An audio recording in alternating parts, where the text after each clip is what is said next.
À Monaco, Finn se précipite dans les escaliers vers une femme qu'il croit être Steffi, mais la femme n'est pas elle et est rapidement rejointe par son petit ami protecteur et emmené. Dans leur suite d'hôtel, Taylor et Ridge s'enthousiasment à l'idée que Finn retrouve les enfants. Tout cela ressemble à un rêve. Ridge reçoit un appel du chef adjoint Baker, qui le surprend en disant qu'il sait que Finn est vivant. Il a de mauvaises nouvelles à propos de Sheila Carter. Elle s'est encore enfuie. Ridge reçoit ensuite un appel de Finn, qui n'a toujours pas trouvé Steffi. Il lui propose de venir le rejoindre pour chercher. De retour à Los Angeles, dans la petite chambre de Deacon, il ignore les coups persistants à la porte, supposant que c'est Paul qui veut qu'il couvre un autre quart de travail. Quand il perd patience, il s'approche et ouvre la porte et est stupéfait de voir Sheila. Deacon laisse échapper « Oh non, pas aujourd'hui. Certainement pas ». Sheila passe devant lui et se plaint « J'ai besoin d'aide ». Elle le supplie de lui donner juste une minute. « S'il te plaît, ne me dénonce pas, je n'ai nulle part où aller ». À Monte Carlo, Steffi se tient debout, émue, devant la perspective au bord de l'eau. Ailleurs, Finn regarde son téléphone avec frustration jusqu'à ce que Taylor et Ridge arrivent avec Flavia, la thérapeute de Steffi. La femme embrasse Finn et explique ensuite que Steffi a fait de très longues promenades pour sa profonde dépression. Ils se séparent pour chercher. Dans la chambre de Deacon, Sheila jure de faire tout ce qu'il faut pour éviter de retourner en prison. Deacon pense que c'est l'attitude qui lui cause des ennuis. Elle se plaint de Steffi et Deacon lui rappelle qu'elle n'est pas la victime ici. Il veut savoir ce qui s'est passé dans la ruelle cette nuit-là et suppose qu'elle a tiré sur Steffi pour la faire taire. Sheila proteste qu'elle n'avait pas le choix à ce moment-là, c'était soit ça, soit elle partait pour le reste de sa vie. Deacon s'émerveille, elle a 2 petits-enfants, et tu étais d'accord pour emmener leur mère. Emmener leurs 2 parents, rien ne changera le fait qu'elle a tué son propre fils. Sheila révèle que non. C'est la beauté de tout cela, Deacon. Mon fils est vivant. Deacon la regarde alors qu'elle laisse échapper un rire fou.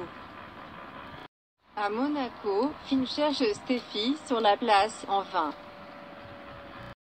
Maintenant assise sur un banc de pierre, Steffi revient sur son passé romantique avec Finn.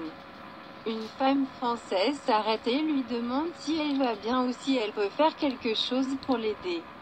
Steffi dit que personne ne peut l'aider, mais la femme lui touche la main et dit « Peut-être qu'il y en a ». Elle s'éloigne et Steffi tourne la tête alors que la cloche de l'église sonne fort. Chez Deacon, il s'émerveille de l'histoire que Sheila est en train de lui raconter sur elle et l'y protégeant Finn. Il pense que la mère du gars le protégeait de Sheila, qui insiste sur le fait qu'ils prenaient tous les 2 soin de lui. Deacon trouve cela extraordinaire.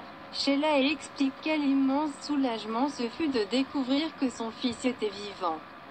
Deacon n'arrive pas à croire que Lil est ramené à la vie et se demande si quelqu'un l'a dit à Steffi. Sheila dit qu'il est peut-être en train de le retrouver en ce moment. Deacon demande où cela la laisse.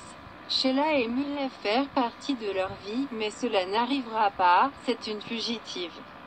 Deacon prévient qu'elle n'aurait pas dû venir là-bas, il est en probation. Sheila dit à Deacon qu'il est tout ce qu'elle a. J'ai besoin de votre aide. À Monaco, Ridge dit à Taylor, ce n'est pas un si grand endroit, alors qu'ils se séparent pour continuer à chercher.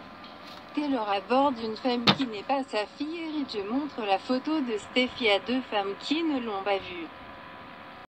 Maintenant à l'intérieur d'une église, Steffi allume des bougies.